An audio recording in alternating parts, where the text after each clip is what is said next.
स्वर्गीय संतोष अण्णा देशमुख यांना विनम्र अभिवादन करतो आणि व्यासपीठावरील सर्व बांधव, आज आपल्या परभणी जिल्ह्याच्या वतीनं संतोष भैया देशमुख यांना न्याय मिळावा म्हणून मोर्चा आयोजित करण्यात आला आहे। देशमुख भैयाचे कुटुंबीय सुद्धा इथं उपस्थित आहेत। आता सगळे खूप बोललेत, मी जास्त बोलत नाही, पण एक मात्र सांगतो, एक मात्र नक्की सांगणार आहे की संतोष भैयाला ज्यावेळेस ते काल पोलीस स्टेशनला गेले त्यांना बोलण्यात आलं, धमकी देण्यात आलं, बरोबर आहे ना? कालच ना, परवा।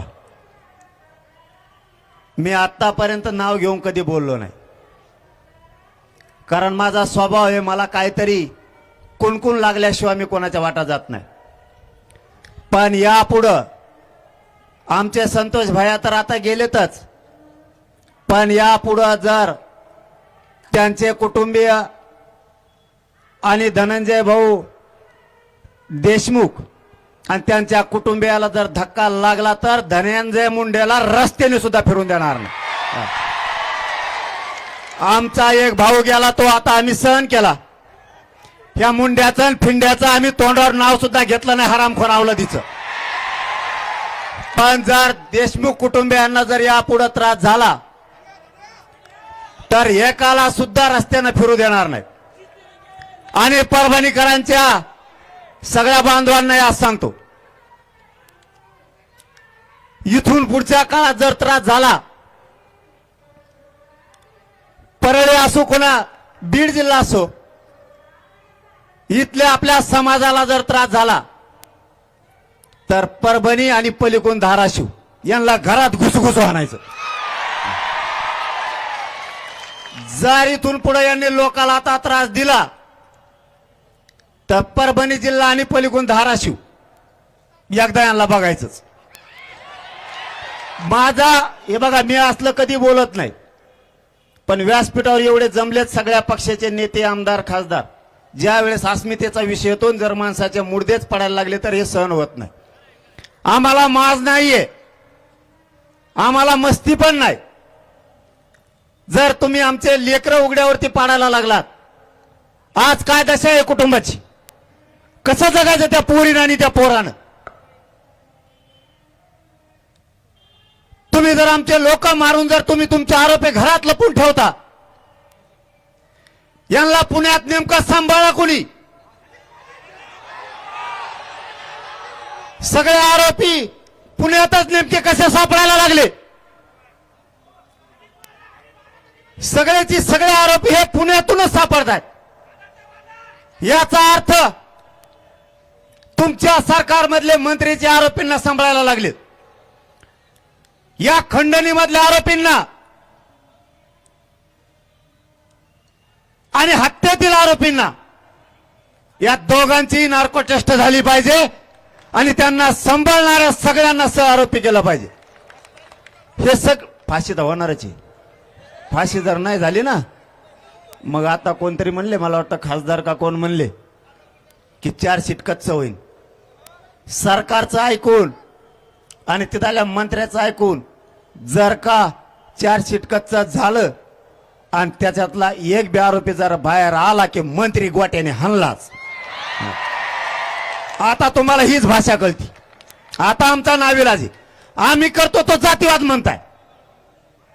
संतोष भैया देशमुखांना जर आम्ही न्याय मागितला तर आम्हाला जातीवादी म्हणता, ही तुमची कोणती भाषा आहे? हे नवीन षडयंत्र सुरू झालंय। आपण जर संतोष भैयाकडून बोललो, आपल्याला म्हणते हे जातीवाद करायला लागले। हे तुम्ही नवीन शब्द आणि षडयंत्र आणलंय। आम्ही संतोष भैयाकडून बोललो की आम्ही जातीवादी, आणि तुम्ही आरोपीला सांभाळतात ते काय? तुम्ही आरोपीला गाड्यात घेऊन पळतात ते काय? आणि संतोष भैयाला क्रूरपणे तुम्ही मारलं, तो जातीवाद नाहीये का? आम्ही आरक्षण मागितलं की आम्ही जातीवादी, आणि तुम्ही कोणाचाही वरबडून खाताय, मग तुम्ही जातीवादी नाही. यांना काय म्हणायचं ते म्हणू द्या. इथून पुढच्या काळात आपण सावध राहा. जर या समाजावर अन्याय व्हायला लागला तर आपल्याला सुद्धा गावात यांना घरात घुसून बाहेर काढावं लागणार आहे. नाविलाज आहे आपला नाविलाज आहे. आपल्या लेकराचे जर तुकडे होणार असले तर सहन करायची सुद्धा काही परिसीमा असती.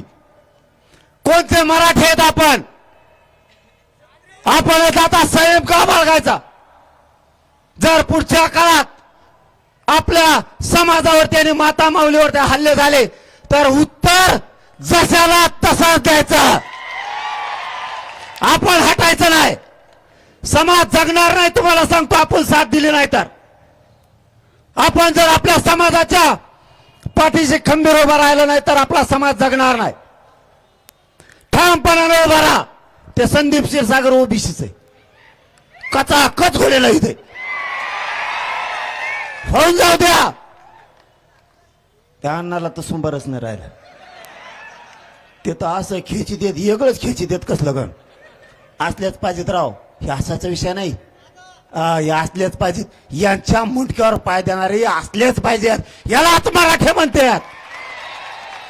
जो आमदार तो कुठल्याही पक्षाचा असू द्या, महायुती असू द्या नाही तर महाविकास आघाडी असू द्या, जो आपल्या बाजूने बोलन या महाराष्ट्रातल्या मराठ्यांनी त्याच्या पाठीमागे ठाम उभा राहायचं.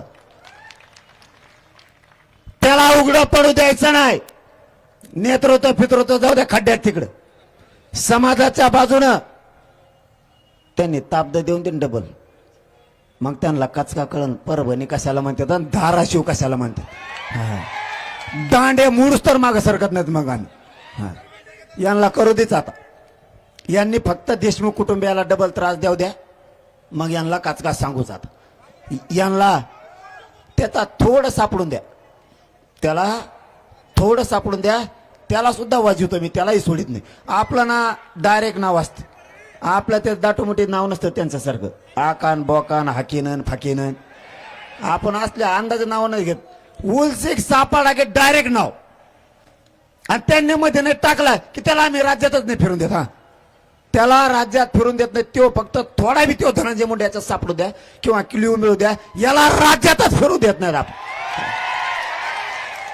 याला सुट्टीच नाही. आता तुम्ही धनंजय देशमुखला धमक्या देता. माजुरी आवला दे का तुमची. त्या बिचाऱ्याचा भाऊ गेलाय. त्या लेकीच्या डोळ्यात पाणी. तपासात तुमच्या जातीचे अधिकारी हस्तक्षेप करायला लागलेत म्हणून ते धनंजय देशमुख बिचारा रात्रंदिवस मोटरसायकल हिंडताय. आपल्या भावाला न्याय मिळाला पाहिजे म्हणून ते वळवण फिरताय साडूला घेऊन.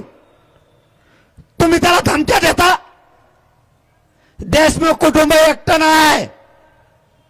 या राज्यातला सगळा मराठा समाज देशमुख कुटुंबाच्या पाठीशी आहे. आणि वेळ पडली तर दांडे घेऊन ये. तुम्ही हक्काचं काम नाही. तो तुमचा एकट्याचा भाऊ नाहीये, तो आमचा सगळ्यांचा भाऊ आहे. ज्या दिवशी तुम्हाला अडचण वाटेल त्या दिवशी जर कायद्याने न्याय दिला नाही तर हा मनोज जरांगे आणि व्यासपीठावर बसलेले आणि समोरचे सगळे मराठे तुमच्या भावाला नक्की न्याय देणार. ही शब्द आहे आमचा तुम्हाला. आम्ही फक्त कायद्याला मानतो. कायदा सुव्यवस्था शांतता राहिली पाहिजे म्हणून आम्ही शांत आहेत. आणि मुख्यमंत्र्यांनी शब्द दिला त्या शब्दावर एक मराठे शांत आहेत. सगळ्याला फासावर लटकवतील, एकही सुटणार नाही.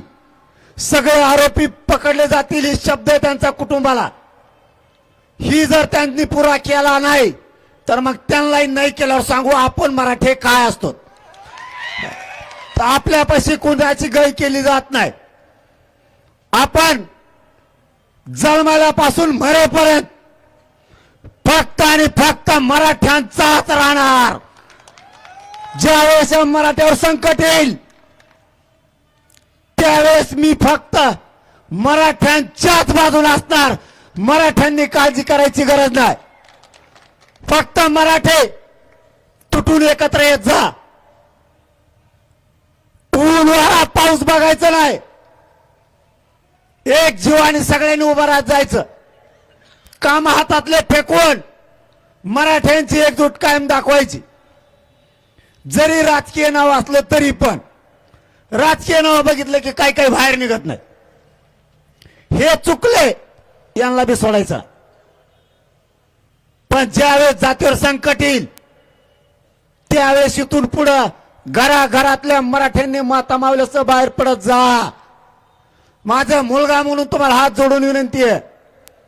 जातीवरचं संकट परतून लावायला एकजूट दाखवावी लागती. संतोष भैया देशमुखांना न्याय देण्याचा विडा या समाजानं उचललाय. न्याय दिल्याशिवाय या राज्यातल्या मराठ्यांनी मागे सरकायचं नाही. उद्या 5 तारखेला पुण्यात मोर्चा आहे. पुण्यातल्या आणि त्या जिल्ह्यातल्या बांधवांना आव्हान आहे. संतोष भैयाच्या लेकीनं आपल्याला हाक दिली. सगळ्यांनी त्या मोर्चात सहभागी व्हा. रविवारचा दिवस आहे. एक दिवस शहरातले आणि जिल्ह्यातले नाही फिरायला गेले तरी चालेल. आपल्या लेकीच्या हाकेसाठी नंतर कधी फिरायला काही जणांना जायचं असलं तर जा. पण पुण्याच्या मोर्चात सगळ्यांनी सहभागी व्हा. तिथं सुद्धा सगळे राजकीयचे कानावर कुणकुण येते. राजकीयमुळे काही काही कणतायत. कधीतरी आपणही मोठं मन करा. असू द्या कुणी पण. मागणी काय हे बघायचं आणि सगळ्यांनीच बाहेर पडायचं. ज्यावेळेस विरोध करायचा त्यावेळेस करायचा असतो. पण ज्यावेळेस आपल्या काळजाला बाणा लागले ना त्यावेळेस पक्ष, सामाजिक संघटना, ग्रुप सगळं बाजूला ठेवून सगळ्यांनी एकजूट येत जा. ही माझी तुम्हाला हात जोडून विनंती आहे.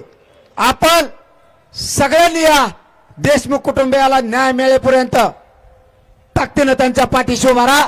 वेळ आली तर पुन्हा एकदा बीडसह जिल्ह्यात पुन्हा परभणीसह डबल मोर्चे घेऊ.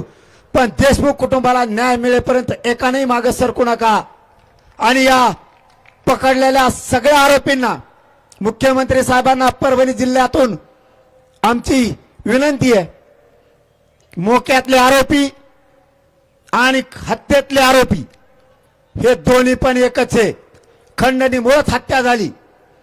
सगळ्यांवरती 302 दाखल करून याच्यातला एकही आरोपी सुटला नाही पाहिजे. ज्यांनी आरोपीला सांभाळले, जे आरोपीला पुण्यात घेऊन गाडीमध्ये गेलेत, हे सगळेचे सगळे लोक यांचा सगळ्यांना सहआरोपी करा. ही मुख्यमंत्र्यांना विनंती आहे. आणि आपण दिलेला शब्द पाळाल ही आम्हाला आशा आहे. ज्या दिवशी मराठ्यांना वाटेल मुख्यमंत्री त्यांच्या त्या मंत्र्याला आणि त्यांच्या आमदारांना आणि आरोपींच्या पाठीशी घालून साथ द्यायला लागलेत, त्या दिवशी सरकारचा आणि मराठ्यांचा समोरासमोर सामना होणार आहे. हेही मुख्यमंत्र्याला जाहीर सांगतो आणि थांबतो. धन्यवाद. जय शिवराय. यानंतर सगळ्यांनी बसायचं. श्रद्धांजली कार्यक्रम होणार आहे. यानंतर देशमुख महिला बचत गट यांच्या मार्फत